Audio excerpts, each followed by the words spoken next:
इकडे लाडक्या गणरायाचा आज आगमन झालेला आहे। ज्या प्रकारे गणेशोत्सव मंडळांमध्ये बाप्पाच्या दर्शनासाठी गर्दी पाहायला मिळते। आई बाबा होण्याचे स्वप्न अजून पूर्ण झाले नाहीत का? आई बाबा होण्याचे तुमचे स्वप्न पूर्ण करा अपोलो फर्टिलिटीद्वारे। मोफत सल्ल्यांसाठी कॉल करा 9953959370। अगदी तशीच गर्दी आपल्या घरी लाडका बाप्पा विराजमान करण्यासाठी गणेश मूर्ती कार्यशाळांमध्ये सुद्धा दिसतेय।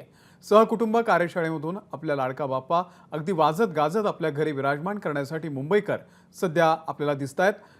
करी रोड मधल्या विविध कार्यशाळांमधून आढावा घेतलेला आहे आमचे प्रतिनिधी वेदांत नेप यांनी। आपल्या लाडक्या गणरायाचं गणपती बाप्पाचं आगमन झालेलं आहे। ज्या प्रकारे लगबग सार्वजनिक गणेशोत्सव मंडळात पाहायला मिळते अगदी तशीच आता घरगुती गणपती घेण्यासाठी सुद्धा पाहायला मिळते। सध्या मी कार्यशाळेमध्ये आहे आणि कार्यशाळेमध्ये कशा प्रकारे संपूर्ण कुटुंब एकत्र येऊन आपल्या लाडक्या बाप्पाला म्हणजे जो आवडीचा गणपती बाप्पा आहे त्याला घेऊन आता हे कुटुंब आपल्या घरी जात आहे। कुठून आलेला आहात तुम्ही आणि संपूर्ण फॅमिली सोबत?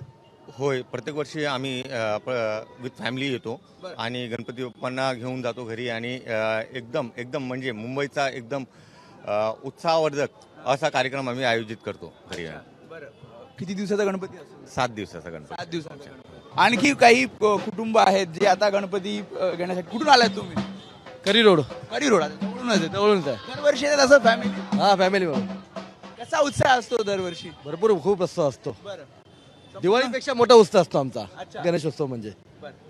झाली आता तयारी झाली घरी पण? झालेली आहे, घरी पण तयार झालेली आहे। त्यामुळे एक वेगळा आनंद सगळ्यांच्या चेहऱ्यावर पाहायला मिळतोय। सहकुटुंब हे आता आपल्या लाडक्या बाप्पाला घरी घेऊन जाणार आहे। जसं त्यांनी सांगितलं की 6 दिवसाचा गणपती आहे, काहींचा 1.5 दिवसाचा, काही जणांचा 5-6 दिवसांचा, तर काही जणांचा 10 दिवसाचा गणपती असतो। आणि इथे कशा प्रकारे कार्यशाळेमध्ये गर्दी पाहायला मिळते। अनेक जण आपल्या गणपती बाप्पाला आपल्या लाडक्या गणरायाला घरी घेऊन जात आहेत। विधिवत पूजा केली जाईल, आरती केली जाईल आणि पुढील 5 दिवस, 6 दिवस, 10 दिवस मनोभावे सेवा केली जाईल। कॅमेरामॅन अनुप रस्तोगी मी वेदांत ने, एबीपी माझा, मुंबई। एबीपी माझा, उघडा डोळे बघा नीट।